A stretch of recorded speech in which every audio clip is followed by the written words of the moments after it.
Hello everyone, today we have a 2009 Volkswagen Jetta with a 2.5 engine. Engine code is CBTA. We have these two ECUs shipped out from a client to us for us to clone the immobilizer information. I can actually clone this ECU using different devices, like read complete every single information and then transfer to the other one. But just for the educational purposes, I wanted to make a video how actually we can get this done on the bench using the hotel and with a breakout box. Using the hotel, we will not be able to clone this ECU, meaning we cannot read the flash data or the EEPROM data and transfer it to the other ECU. If you do have some other specialized tuning tools, you should be able to get that done without any issues. So I want to show you guys how we get to the menu, what needs to be done exactly to transfer the immobilized data from this one to the another one and get the car started without doing any other operations when you get back to the car. And all right, so just want to get to the menu first. Sorry for the glare. First we're gonna go to the immobilizer side. Except I'm gonna choose Volkswagen, and we're gonna go to expert selection, and we're gonna go to engine. I'm sorry guys, this glare is just horrible right there. And we're gonna go to OBD this time. Since this cannot be done on the bench, I'll just show it to you guys. I'll go to the bench side. It's a Bosch computer, and the type of computer that we have is it's a ME 7.1.1. okay, and as you guys see, to be able to directly bench it in the bench mode, this ECU does not exist in this list. Okay, it's usually more newer type of vehicles are involved, included in this bench option. We're gonna go to OBD2 side, and as we see in here, ME 7.1 slash the other numbers, whatever in here, but our list is, our ECU is listed on this option. So I see there's another one. I'm not sure why it's there, but first we'll give it a try with this one. I have never tried to do this with the hotel before, so hopefully if it works, we're gonna see it all together. Obviously, if it doesn't work, the video will not be on the internet. So we're gonna first go to read immobilizer data. But now the problem is we are on the bench, okay? We don't have the vehicle, we don't have an OBD2 port. So to take care of that problem, we have a breakout box that's from Go Diag. Basically what we do is, what this does is it basically emulates the OBD2 system on the vehicle.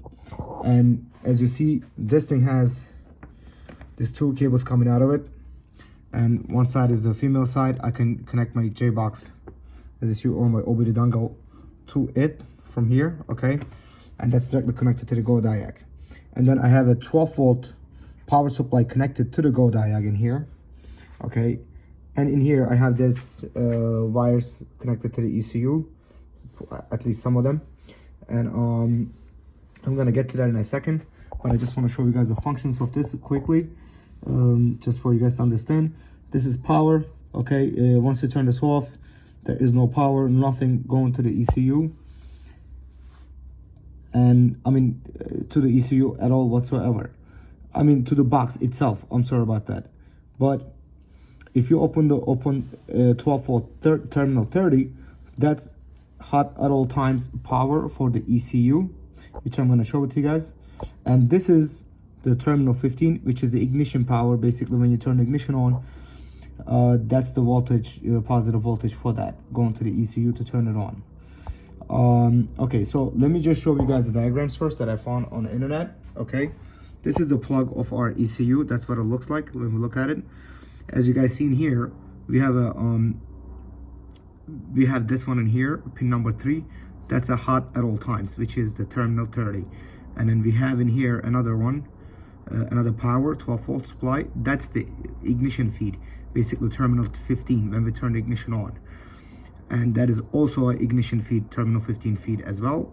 Okay, these are our powers. And this black one in here is we have only one ground, okay, right on the bottom. And also our communication line on this is the K line. We're not using any CAN network. This is a K line single wire communication wire. And basically in here on this, These wires, we can, as we see, one of them, I'm gonna remove one of these. As you see, this is a terminal 31. As you guys seen here, it's labeled in here. Let me turn this around. It says 12 volt 30, meaning that this is a hot at all time wire. Okay, I have plugged this in here. Gonna need to put this one back in here. I'm gonna do that. Okay, so that's done. And this ones are the ignition 15. This little ones, I'm not gonna take it out. Probably you guys can see from here. 12 volts, and it says 15. So these are the ignition feeds that's connected to those terminals, those pins. All right, so at this point with the setup, right now everything is on the computer. Computer is completely alive, like the ignition is on. Okay, so I'm gonna leave it like this. I'm gonna go back to the menu in here. So first thing I'm gonna do is I'm gonna read the immobilizer data off this original one, okay? And I'm gonna go ahead and hit this. It says turn the ignition off for 5 seconds and turn it back on. Within 2 seconds, hit the OK button. So meaning that I will turn the ignition terminal 15 off. I'm gonna count until 5, turn it back on. Within 2 seconds, I'm gonna press OK. So 1, 2, 3, 4, 5, turn it on and press OK. Hopefully we made it on time. And once the communication starts, this is the message you guys will see: communicating with vehicle, please wait. This might take up to 10-15 minutes depending on the situation. I'm not exactly sure if it does vary or not. So I'm going to pause the video from here, let it collect information. Once it's done, I will continue the video from there. So I got the information that we need. I will be interested in the first 3 rows: the VIN number, PIN number, and the CS code. Okay. Now the next step is that I will turn off the ignition, which is the terminal 15, and then the 30 and the power totally. And I'm gonna just disconnect these from here, and I'm gonna connect these to the original, the new computer, the used one. And then we're gonna read some information off this one, save it, it might be necessary, and then we will try to write the information that we read from the original one into this one. So let me do all the hookups, and then I will continue the video from there.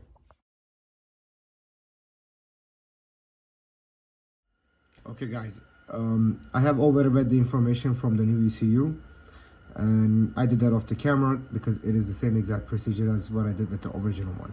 So once we have both for the ECU's information, CS and PIN codes, we can back up from here. We will go into immo adaptation right here. This only synchronizes the immobilizer data. Okay, it doesn't clone the EEPROM or the flash file, or it doesn't do any type of cloning function. It only changes the immobilizer information for car to be able to start. And this is the immo 4 replacement. We're doing an ECM, and we can do engine ECU replacement. You can also do guided. So in here now we have information of both the ECUs.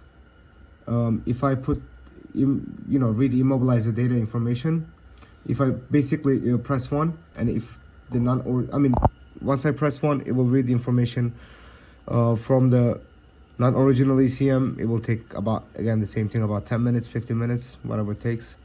But since we have all the information, already, we will just go on here. Before that, so all this is supposed to be done through the OBD. Okay, so this could be done most likely also through the OBD. There might be some cases where it might give you trouble, but when it's on the bench, it definitely works because there's no central gateways or nothing like that within between the network. So I'm gonna enter the information in here now. PIN code of the non-original computer, so we can unlock the ECU.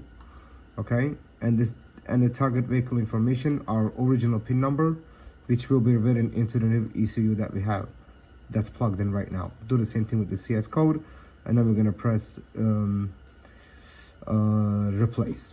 So let me enter the information, we'll go from there. Okay guys, so I have punched in all the numbers that we need. Basically now it's going to unlock the this used ECU using its own pin number and CS codes, and it will write the pin number and the CS code that we wanted. So once we get in here, we're just gonna press replace and wait for the execution to be done. Like I said guys, this could be done through the OBD. It shouldn't give any problems. Sometimes it does. Hopefully you're not the lucky one.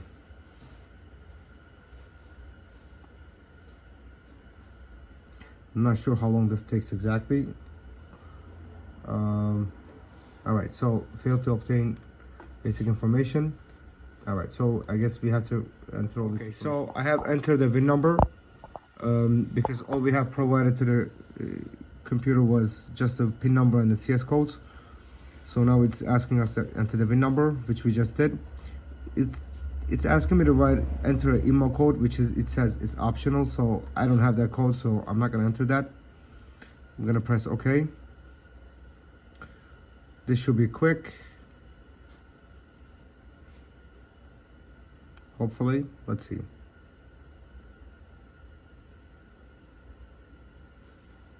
Okay, trying attempts. Not sure how long this exactly takes. Well, I wasn't aware of this, so this is the first time I'm seeing this, since I have never done this with the hotel before. So I'm gonna have to wait out until it gets, I guess, hits to the right information. Basically, I guess it's trying different methods, or I'm not exactly sure what it's doing. Let's see when it's gonna end. Okay guys, this was actually pretty quick. It took less than 2 minutes. I thought it was going to take a lot longer. It says turn ignition off for 5 seconds. Okay guys, ignition off. 1, 2, 3, 4, 5. Press OK. So let's see what happens now.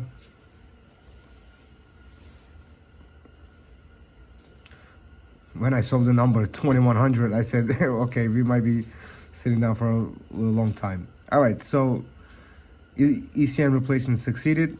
Record relevant IMO data. All the information is correct. So according to the hotel, this job is done, and this car should start immediately with this new ECU. So no need to clone it. If you have the 608 and you have some other tools like this, if you want to do it on the bench, this is totally optional. If you have the vehicle with you, you could do this through the OBD. You shouldn't have a problem. So thank you guys for watching. If you guys have any questions, let me know down in the comments. I'll try to help you guys out. Enjoy the rest of your day.